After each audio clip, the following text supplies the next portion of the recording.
اس دفعہ بولنا حضور کے حسن پہ ہی ہے۔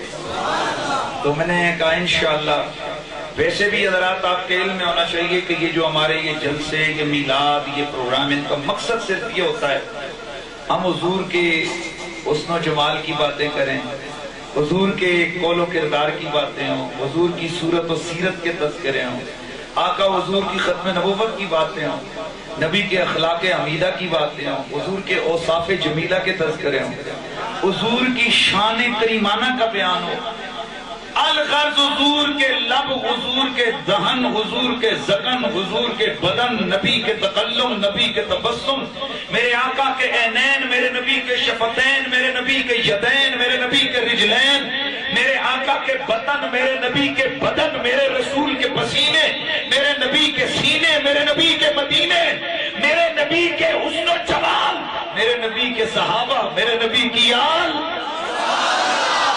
کسی بھی حوالے سے یہ عاشقان رسول کا ایک انداز ہے کہ وہ حضور کے تذکرے چھیڑ کے محفل سے جا کے بیٹھ جاتے ہیں، اور اس میں کوئی شک و شبہ نہیں، جس محفل میں مدینے والے آقا کا ذکر ہو اس محفل پہ اللہ کی بھی نگاہ کرم ہوتی ہے، فرشتوں کی طرف سے انوار کی بارش ہوتی ہے، اور خود مدینے والے مصطفیٰ کی بھی اس محفل کی طرف نگاہ کرم ہوتی ہے۔ حضرات گرامی، آپ احباب کے سامنے مشہور آیہ مبارکہ تلاوت کرنے کا شرف حاصل کیا ہے۔ اللہ تعالیٰ نے اس آیہ مبارکہ میں اپنے پیارے نبی صلی اللہ تعالیٰ علیہ وآلہ وسلم کی چند شانیں بیان فرمائی۔ مالک ارض و سما فرماتا ہے یا ایھا النبی، اے میرے پیارے حبیب، اے میرے سونے پیارے پیارے مدنی یار۔ اور نبی کا عربی میں یہ لفظ ہے اور اس کا اردو میں معنی ہوتے ہیں غیب کی خبریں دینے والا، اور نبی کو نبی کہتے ہی اس لیے کہ نبی غیب کے پردے پھاڑ کے امت کو پوشیدہ باتیں اپنی زبان سے ظاہر کر کے دکھاتا ہے۔ یا ایھا النبی، اے میرے سونے حبیب، انا ارسلناک شاہدا و مبشرا و نذیرا، اے میرے پیارے حبیب، بے شک ہم نے آپ کو شاہد بنایا ہے، گواہ بنایا ہے۔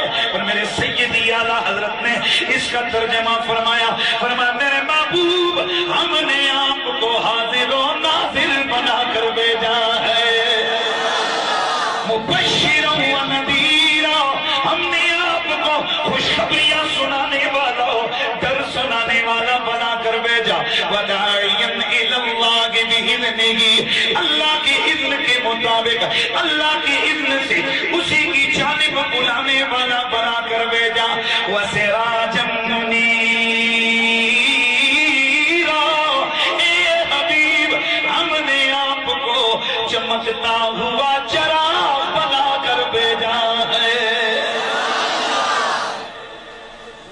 حضور کی بہت ساری شانیں، حضور کے بہت سارے اوصاف ہیں، حضور کے بہت سارے کمالات ہیں، ان میں سے جو آج میری گفتگو ہے یہ ہے سراج منیر پر۔ سبحان اللہ کی آواز آنی چاہیے۔ کس پر ہے؟ سراج منیر پر۔ اچھا، قرآن مجید، قرآن رشید کو اگر آپ مطالعہ فرمائیں، اس کو دیکھیں تو قرآن مجید، قرآن رشید میں سورج کو بھی سراج کہا گیا، دھیان رکھنا ہے۔ سورج کو اونچا بول جاؤ، قرآن میں سورج کو بھی سراج کہا ہے، لیکن سورج کو سراج نہیں کہا، سراج منیر نہیں کہا، سراج وہاج کہا۔ مثلا 30واں سپارہ ہے، اللہ تعالیٰ قرآن مجید، قرآن رشید میں واضح طور پر اللہ تعالیٰ فرماتا ہے وَبَنَيْنَا فَوْقَكُمْ سَبْعًا شِدَادًا وَجَعَلْنَا سِرَاجًا وَهَاجًا۔ نبی مکرم کو سراج منیر کہا۔ سراج منیر کا مطلب بھی ہے چمکتا چراغ، سراج وہاج کا مطلب بھی ہے چمکتا چراغ۔ اب دونوں میں فرق کیا ہے؟